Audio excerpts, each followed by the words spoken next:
Hi friends, welcome back to my channel. ఏ జోష్న, సైలెంట్గా ఉండు. నువ్వు ఏం మాటలు మాట్లాడుతున్నావు? నేను కార్తిక్ ఏమీ చెప్పి రాయించలేదు, చెప్పకుండానే రాయించాను. కార్తిక్ ఈ విషయం గురించి తెలీదు అని చెప్పేసి కాదు సరదా అంటుంటే జోష్న, నీ ఎందుకు తెలియదు నాన్న? నువ్వు బావ ఇద్దరు ఒకటే, అందరూ సేమ్ పార్టీయే, నేనే వేరే పార్టీ. ఏమీ తెలియకుండా బావ అసలు ఎందుకు వచ్చారు ఇవాళ?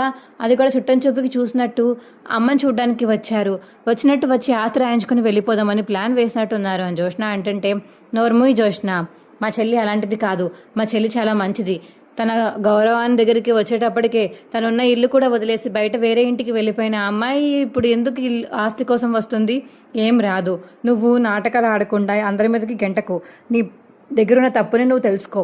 నేను 15 నెలల గడువు నీకు ఎందుకు ఇచ్చానో అర్థం చేసుకుని దాన్ని బట్టి బిహేవ్ చేయి. సుమిత్ర ఎంత అడిగినా సరే నువ్వు మాత్రం పెళ్లి చేసుకోని అంటున్నావు. నువ్వు పెళ్లి చేసుకుంటే కానీ సుమిత్ర ఆరోగ్యం సెట్ అవ్వదని చెప్పేసి డాక్టర్ చెప్తున్నారు. అందుకనే నీకు ముందు పెళ్లి చేద్దామని చెప్పేసి మేము ఫిక్స్ అయ్యాము అని కదా సరదా అంటుంటే, డాడీ ఏం డాడీ ఇది? మీరే షరతులు పెట్టి మీరే అమలు చేస్తారా? అవును. ఒకవేళ నీకు ఆస్తి కావాలి అంటే దాన్ని బట్టి అప్పుడు నువ్వు పెళ్లి చేసుకుని పిల్లల్ని కనాలి. ఆ పిల్లలకి ఈ ఆస్తి అంతా చెందుతుంది అని చెప్పేసి కదా సరదా అంటుంటే, అవును సుమిత్ర అడుగుతుంటే పెళ్లి చేసుకోనని చెప్పేసి అన్నావంట కదా జోష్న.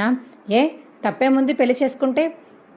మీ అమ్మకి ఆరోగ్యం నయమవుతుందంటే చేసుకోనని చెప్పేసి వెళ్ళి మీ అమ్మ దగ్గరికి వెళ్ళి చెప్తావా? అసలు నీకంత ధైర్యం ఉంటే, ఈ విషయం నాకు తెలియదు కాబట్టి దశరథాన్ని నేనే తిడుతుందని ఇప్పటిదాకా ఎందుకు ఇలా రాయించాడు ఆస్తిలో అని చెప్పేసి, ఇప్పుడు ఆ విషయం తెలిసాక ఇక దశరథాన్ని నేనేం తిట్టాల్సిన అవసరం లేదు అని చెప్పేసి ఇక శివనారాయణ అంటుంటే, తాత అవును తాతని కాబట్టి ఇలా చెప్తున్నాను, నీ మంచి కోరి చెప్తున్నాను, నా కోడలు మంచి కోరి చెప్తున్నాను. దశరథ చేసింది కరెక్టే. నువ్వు పెళ్లి చేసుకోకపోతే ఆస్తి రాయకుండా ఉంటాము అన్నప్పుడైనా నువ్వు చేసుకుంటావేమో అని మీ నాన్న ఈ విధంగా ఆశపడ్డాడు అని శివనారాయణ చెప్తాడు. మా వీడియో మీకు ఎలా అనిపించిందో కింద కామెంట్ సెక్షన్లో తెలియచేయండి. మా వీడియో కనుక నచ్చితే మా వీడియోని లైక్ చేసి తప్పకుండా మా ఛానల్ సబ్స్క్రైబ్ చేసుకోండి. పక్కనే ఉన్న గంట సింబల్ మీద క్లిక్ చేసి నోటిఫికేషన్స్ ఆల్లో పెట్టుకోండి. అప్పుడే మేము చేసే వీడియోలు మీకు రోజు వస్తుంటాయి. Bye friends.